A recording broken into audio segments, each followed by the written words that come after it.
Chers amis, je continue encore avec les messages donnés par Jésus à Vassula dans les messages de la vraie vie en Dieu sur l'unité des chrétiens. Et je vous rappelle que lorsque vous écoutez ces messages, vous devez remplacer le nom de Vassula par votre propre prénom. C'est ainsi que le Seigneur a appris à Vassula d'enseigner à tous ceux qui liraient ces messages. Le 25 octobre 1991. Vassula, laisse-moi te dire d'abord, les insultes de ceux qui t'insultent tombent sur moi. Aussi, n'abandonne pas, porte ma croix d'unité de nation en nation, et sois mon écho. Pour rafraîchir la mémoire de mon peuple, j'envoie mon Saint-Esprit le rappeler d'adopter un amour mutuel, qui conduit à la paix et à une compréhension mutuelle. Dans mes messages préliminaires sur l'unité, je vous avais demandé à tous de plier. Mais y a-t-il aujourd'hui quelqu'un qui soit prêt à écouter ce que dit mon esprit? Reste-t-il parmi vous quelque homme juste? Y a-t-il quelqu'un qui réellement me recherche? Quelqu'un a-t-il à ce jour baissé sa voix pour entendre la mienne? Qui parmi vous le premier s'inclinera et s'effacera afin que ma présence soit vue? Qui parmi vous est prêt à baisser la tête pour permettre à ma tête d'être révélée? Y a-t-il parmi vous quelque homme généreux qui baissera sa voix et écoutera ma prière suppliante au Père? Dois-je, Père, une saison de plus boire la coupe de leur division? Ou unifieront-ils au moins la fête de Pâques, soulageant une partie de ma souffrance et de ma douleur? Ce règne d'obscurité durera-t-il plus longtemps? Ils ont tranché mon corps, ils ont oublié que c'est ma tête qui fortifie et maintient ensemble le corps tout entier. Ô Père, réconcilie-les et rappelle-leur que par ma mort sur la croix, je leur ai donné ma paix. Donne-leur l'esprit de vérité dans sa plénitude dans leur cœur, et lorsqu'ils verront leur nudité, ils comprendront. Pardonne-leur, Père, ils ne savent pas ce qu'ils font.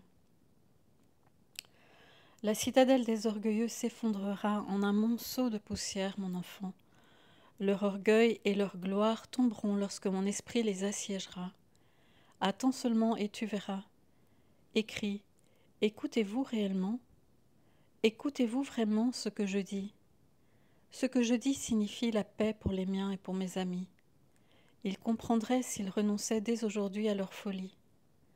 Pour ceux qui m'aiment sans réserve et qui me craignent, mon aide salvatrice est à portée de main, et la gloire vivra alors en chacun de vous. Amour et loyauté peuvent se rencontrer. Droiture et paix peuvent s'embrasser. La loyauté peut monter de la terre, car la droiture s'est toujours penchée du ciel. Je vous ai accordé le bonheur. Qu'a donné votre sol comme récolte? La droiture m'a toujours précédé et la paix a suivi mes pas. Puis-je en dire autant de vous? Qui réparera pour les années de votre division? Les solennités et les discours ne m'intéressent pas. Les faux semblants et les louanges des lèvres ne me trompent pas non plus. Ô ma fille, ce que je voudrais qu'ils comprennent, spécialement ceux qui vivent dans mes plaies, c'est que ma douleur est grande. Et la raison pour laquelle j'ai exprimé différentes choses plutôt énergiquement, c'est pour leur permettre de prêcher quelque chose de l'esprit et non de la lettre. Je veux remplir leur esprit de ma lumière transcendante, afin qu'ils voient les choses avec mes yeux et non avec les leurs. Pour voir les choses avec ma lumière divine et non la leur. Je suis connu pour être fidèle et droit, et cela ne signifie pas, parce qu'ils manquent de fidélité et de droiture, que moi aussi je leur montrerai moins de fidélité, de droiture et de paix, et que je ne viendrai pas les secourir. Même s'ils se détournent tous de moi et de mes voies, moi je resterai fidèle et véridique. Apocalypse 19, 11. Mon esprit sera à l'œuvre pour restaurer la paix parmi les frères, et par ma croix et par mes plaies, je vais vous unir tous en un seul corps. Je vous ferai me glorifier autour d'un seul tabernacle, et la barrière qui vous maintient séparés sera brisée. L'anathème sera levé, Apocalypse 22, verset 3, et mon trône sacrificiel sera à sa place. Le 14 novembre 1991. Rétablissez ma maison chancelante en vous assemblant en paix et sans vous différencier sous mon nom. Même alors que vous êtes un reste à m'être fidèle, ne soyez pas découragés. Je vous apporterai avec une bénédiction du vin nouveau pour humecter vos lèvres. Ne soyez pas découragés, votre Sauveur est sur le chemin de son retour. Vous êtes les briques de mon sanctuaire et en même temps les bâtisseurs de ma maison. En vous unissant, en vous rassemblant, cela formera une structure. Mais si vous restez divisés et dispersés, comment puis-je reconstruire ce qui maintenant est en ruine? J'ai besoin de vous tous ensemble pour faire une seule unité et reconstruire ma maison. J'ai besoin de toutes les briques. Mon royaume sur terre est mon Église et l'Eucharistie est la vie de mon Église. Cette Église que je vous ai moi-même donnée. Je vous avais laissé avec une seule Église. Mais à peine suis-je partie, à peine ai-je tourné le dos pour aller vers le Père que vous avez réduit ma maison à une désolation. Vous l'avez nivelée jusqu'au sol et mon troupeau erre de gauche et de droite. Combien de temps encore dois-je boire la coupe de votre division, coupe d'affliction et de dévastation? Vous avez offert au Très Saint à celui que vous dites aimer, une coupe qui est si vaste et si profonde et si remplie d'amertume et de chagrin que mon palais est plus desséché que du parchemin, mes lèvres couvertes de crevasses. Le goût de cette coupe que m'offre cette génération est aussi amer que du venin. Je ne suis pas seule à avaler mes larmes. Votre Sainte Mère partage ma souffrance, puisque son cœur immaculé est uni dans l'amour à mon Sacré-Cœur. Mais bientôt je vous renouvellerai tous de mon feu. Priez sans cesse, car l'heure est à portée de main. Je vous bénis tous, marquant vos fronts du soupir de mon amour. Jésus. Lorsque Jésus signe les messages qu'il donne à Vasulaiden, il signe de ces lettres grecques qui se lisent ictus, qui veut dire en grec poisson, et c'était le signe, le symbole des premiers chrétiens pour secrètement se faire connaître. Donc c'est un acrostiche pour dire Jésus-Christ, Fils de Dieu, Sauveur, en grec. Donc c'était une manière entre les premiers chrétiens pour communiquer leur foi de manière discrète entre eux. Le 25 novembre 1991, à cause de l'orgueil abject de l'homme, la coupe de mon Père est pleine de sa justice. À cause de leur rigidité, ils sont inhabités. Beaucoup d'entre eux parlent d'unité et de fraternité, mais leurs paroles sont fallacieuses et vides. Faites vos preuves aux yeux de votre Créateur en pliant. Faites vos preuves aux yeux de votre Créateur en unifiant la date de Pâques. Faites vos preuves devant moi en rompant le pain ensemble. Revêtez-vous de majesté et de splendeur par l'humilité, et non par une apparence extérieure de religion et de piété. Repentez-vous. Jadis vous viviez dans l'humilité, la simplicité et un amour illimité, avec une riche nourriture couvrant votre table. Oui, la grandeur de mon Église dépassait tout et toute créature vivante, parce que l'Eucharistie faisait la vie de mon Église. Si aujourd'hui mon Église manque d'éclat, c'est parce que beaucoup de mes églises ont aboli mon sacrifice perpétuel. Peut-on scruter à travers ces ténèbres obscures et continuer à prétendre voir? Peut-on se vanter d'avoir échappé aux embûches dans cette obscurité? Mais aussi longtemps que vous dites nous voyons, votre culpabilité demeure. J'ai dit qu'il y a d'autres brebis que j'ai qui ne sont pas de l'unique bercail et que je dois aussi mener. Mais je n'ai pas plutôt ramené un agneau errant au bercail pour y mener une vraie vie en moi, que je ne lui ai pas plutôt rendu la vue que vous vous ruez sur lui pour lui arracher le royaume des cieux. Un démon peut-il ouvrir les yeux d'un aveugle? Peut-il lui faire crier « à bas » Aussi à moins que vous vous repentiez, la main de mon Père s'abattra sur vous. Je ne peux pas plus longtemps retenir sa main de tomber, à moins que vous, chacun de vous, pardonniez à votre frère du fond du cœur. La main de mon Père s'abattra plus rapidement que vous pensez. Le 27 janvier 1992. C'est moi, Jésus, qui vous donnerai les directives pour l'unité. L'heure est venue pour mon corps d'être glorifié. Les hommes apprendront bientôt par quelle voie je veux qu'ils s'unissent.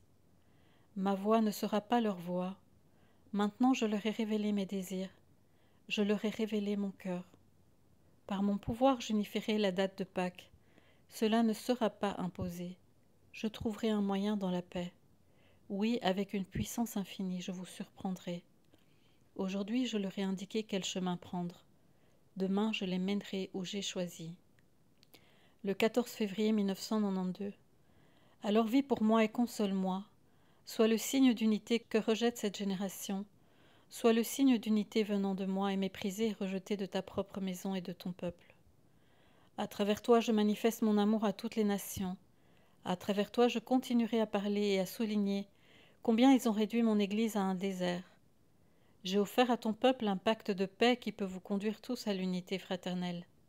C'est toi que j'ai choisi pour être une enseigne de à quoi ressemblera l'unité. Mais ils n'écoutent pas, ils ne plient pas non plus. Au lieu de cela, ils courent m'offrir de l'encens, mais que puis-je faire de tout leur encens? Je veux l'encens de leur cœur. Je veux la paix de leur cœur. Je veux des louanges de leur cœur, et je veux l'amour et la miséricorde et la compassion de leur cœur. Je veux la réconciliation de leur cœur. Ah, ma fille, ne te lasse pas de traverser ce désert. Ton Rédempteur est près de toi et nous sommes liés ensemble. Je t'ai affecté à cette mission pour faire briller mes paroles comme l'éclair dans toutes les nations. Dis-leur que s'ils se disent témoins du Très-Haut, et qu'ils me montrent alors leur paix à travers l'intégrité et leur honneur à travers le dévouement. Dis-leur d'examiner leur chemin et de revenir à moi, et je leur donnerai l'esprit de compréhension. Aujourd'hui, je leur offre la miséricorde en un temps de trouble. Je leur offre la compassion dans leur consternante misère. Je leur offre le don de mon amour. À maintes reprises, j'ai étendu mes mains pour les élever à moi, et cependant combien de fois m'ont-ils répondu? Je leur ai montré ma pitié et ma compassion. Combien de temps encore dois-je leur permettre de me secouer de chagrin en refusant de faire ma volonté? Dois-je encore retenir la main du Père? La justice du Père s'enflamme déjà pour mettre le feu aux crimes de ce monde. J'ai répandu par des bouches d'enfants mes amères supplications pour la paix et la réconciliation parmi les frères. Mais regarde comme mes supplications étaient reçues. Ah, ma fille, sois le défenseur de la vérité. Le 27 mars 1992, appel à l'unité. Ma Vassoula écrit « Chers amis, chers compagnons, chers frères, il n'y a pas d'amour tel que le mien. Qu'avez-vous fait de mon amour? Mes frères, soyez unis en suivant les règles de mon cœur qui sont l'amour et l'humilité. Les choses que vous pensez pouvoir vous unir sont des choses terrestres. Elles ne vous amèneront pas à l'unité. Elles ne peuvent rien faire ni offrir quoi que ce soit. Mais beaucoup d'entre vous sont devenus les esclaves de vos esprits. Tant que vous ne vous réconciliez pas les uns avec les autres dans l'humilité, que vous ne vous aimerez pas les uns les autres comme je vous aime, votre séparation demeurera. Mes enfants, dois-je de nouveau connaître la douleur en cette saison de Pâques? Beaucoup d'entre vous ont vu les muets parler, les estropiés marcher, les aveugles avoir recouvré la vue. Mais cependant vous continuez à ne me louer qu'avec vos lèvres.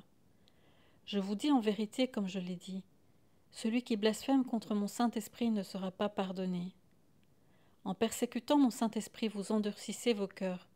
Si vos cœurs sont endurcis par le leurre du péché, tout ce qui est mauvais échappera à vos yeux. Ainsi vous attirez sur vous la condamnation et le jugement sans miséricorde, puisque vous-même n'avez pas été miséricordieux. Je vous regarde tous d'en haut, et chacun de vous.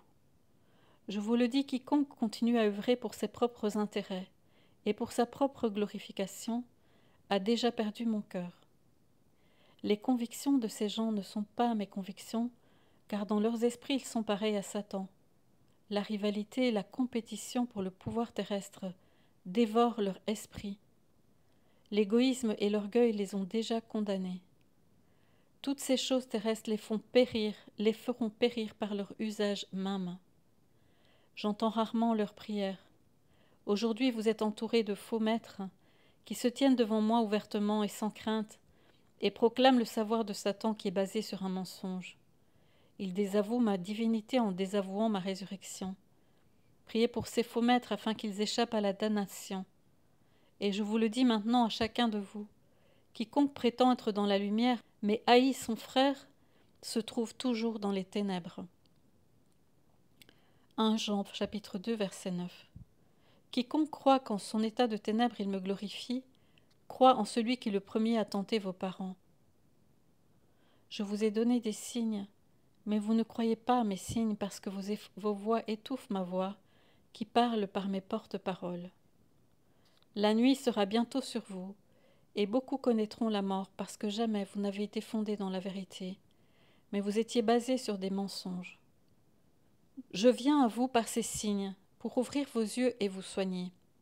Cependant, lorsque je vous dis la vérité, que je vous dis que c'est moi, celui dont vous dites il est notre Seigneur, qui vous parle, vous vous détournez pour prêter l'oreille à Satan afin qu'il puisse vous utiliser. Non, vous ne comprenez pas mon langage, pas plus que vous ne comprenez mes merveilles, parce que vous avez préféré le démon.